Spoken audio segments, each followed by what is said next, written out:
என் ஆந்தாய்க்கு பகலில் கண் தெரியது தெரியுமா? அது ஒரு பைய சாபத்தின் காரணம். இந்த கதாயா பார்த்து தேர்ந்து கொள்ளுங்கள். கற்பூரவல்லி என்ற காட்டில் அந்தாய் குடும்பம் ஒன்று வாழ்ந்து வந்தது. அந்தாய் குஞ்சு வளர வளர அம்மாவிடம் பல கேள்விகள் கேட்க ஆரம்பித்தது. ஒரு நாள், அம்மா எல்லோருமே பகலில் தானே உலாவிக் கொண்டிருக்கிறாங்க, நாம் மட்டும் பகலில் தூங்கிவிட்டு இரவு தேடுகிறோம். இது ஏன்? நமக்கு பகலில் கண் தெரியாது, இரவில் தான் கண் தெரியும். அதனால் தான் நாம் பகலிலே தூங்கிவிட்டு இரவில் சென்று இறை தேடுகிறோம். கடவுள் நம்மை மட்டும் இப்படி படைத்தார்? கடவுள் மேல் தவறில்லை.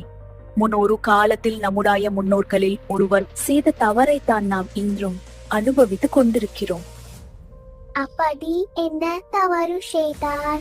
ஒரு முறை நம் முன்னோர் ஒருவர் காக்கத்திடம் நட்பாக இருந்தார். ஒரு நாள் அந்த காக்கத்திற்கு உடல்நிலை சரியில்லை.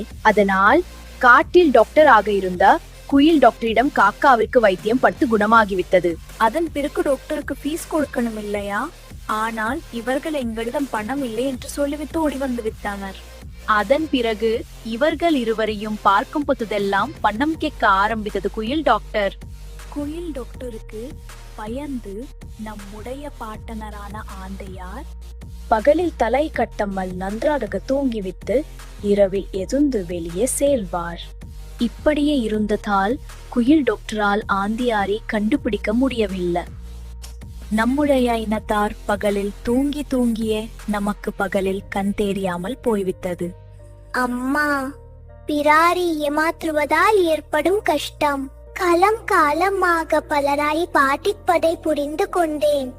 இனிமேல் நான் ஒரு நாளும் இப்படி யாரையும் ஏமாற்ற மாட்டேன். நீதி, பிராரி ஏமாற்றினால் நமக்கு தண்டனை தானக வந்து சேரும். If you hurt others, punishment will come to you automatically. Like, share and subscribe the Anime AI Tamil channel.